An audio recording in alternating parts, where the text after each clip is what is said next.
இந்த வீடியோவில் 2022 psychological thriller American மூவியாக வெளியான ப்ளோண்டு அப்படிங்கிற ஒரு ஹாலிவுட் படத்தை பற்றி தான் பார்க்க போகிறோம். அதுக்கு முன்னாடி நீங்கள் இப்போ தான் நம்ம சேனலை முதல் தடவை பார்க்குறீங்க அப்படின்னா மறக்காமல் நம்ம சேனலுக்கு சப்ஸ்கிரைப் பண்ணிக்கோங்க.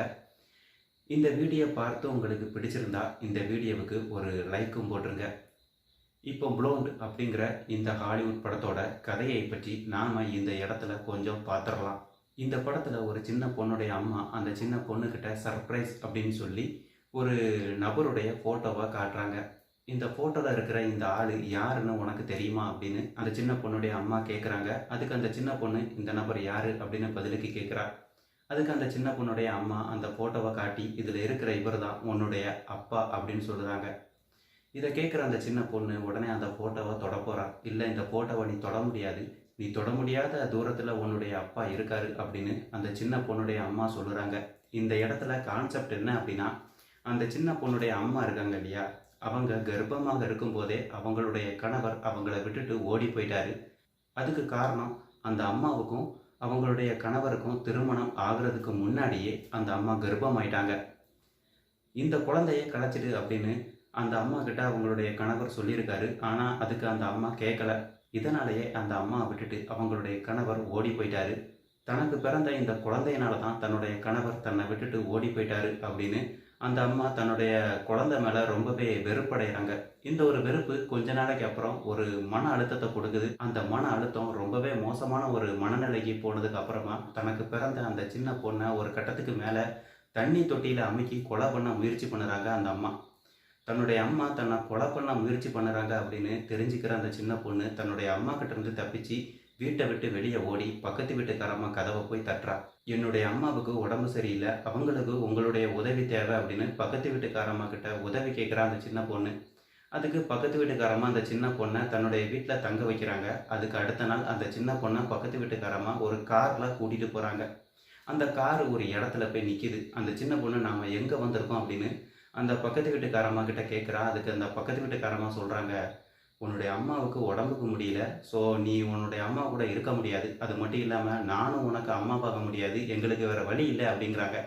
இதுலேயே அந்த சின்ன பொண்ணு புரிஞ்சுக்கிறா, நம்மளை அநாத ஆசிரமத்தில் கொண்டு சேர்க்க தான் இந்த அம்மா நம்மளை கூட்டிகிட்டு வந்திருக்கா அப்படின்னு.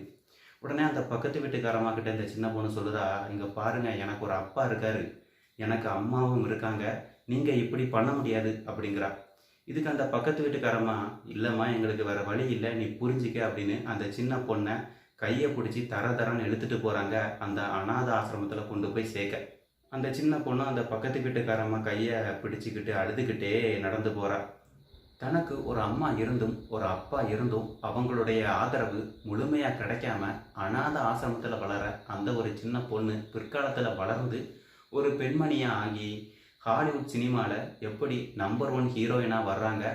நர்மா ஜெயின் அப்படிங்கிற பெயர் கொண்ட அந்த பெண்மணி பிற்காலத்தில் ஹாலிவுட் சினிமாவில் நம்பர் 1 ஹீரோயினாக மெர்லின் மன்ரோ அப்படிங்கிற ஒரு டாப் நட்சத்திரமாக எப்படி ஜொலிக்கிறாங்க. அதற்காக அவங்க பட்ட கஷ்டங்கள் நஷ்டங்கள் என்ன, இது எல்லாம் தான் இந்த ப்ளோண்ட் அப்படிங்கிற ஹாலிவுட் படத்தோட மீதி கதையே. இந்த படத்தில் மெர்லின் மன்ரோ அப்படிங்கிற கதாபாத்திரத்தில் ஹாலிவுட் ஆக்டர் அனா டே ஆர்மஸ் தான் நடிச்சிருக்காங்க. அனா டே ஆர்மஸ் அவங்களுடைய நடிப்பை பற்றி சொல்லணும் அப்படின்னா இந்த படத்தில் ரொம்பவே ஒர்த்தான ஒரு பெர்ஃபார்மன்ஸு. அவங்களுடைய நடிப்பு திறமையை பாராட்டும் விதமாக பெஸ்ட் ஆக்டர் அப்படிங்கிற அகாடமி ஆஸ்கார் விருதுக்கு அனா டே ஆர்மஸ் அவங்களுடைய பெயர் பரிந்துரைக்கப்பட்டிருக்கு.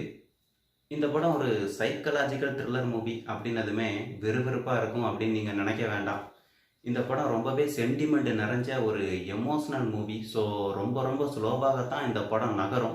இருந்தாலும் இந்த படத்தை நீங்கள் பார்க்கணும்னு நினச்சிங்கன்னா ட்ரை பண்ணி பாருங்கள். ஆனால் ஒரு கண்டிஷன், இந்த படத்தில் அடல்ட்டு கண்டென்ட்டுக்கு கொஞ்சம் கூட பஞ்சமே கிடையாது. படம் முழுக்க அடல்ட்டு கண்டென்ட்டு தாருக்கு மாறாக இடம்பெற்றிருக்கு. அதனால் 18 வயசுக்கு கீழே இருக்கிறவங்க இந்த படத்தை பார்க்க வேண்டாம். குறிப்பாக இந்த படத்தை குடும்பமாக பார்த்து ரசிக்க முடியாது.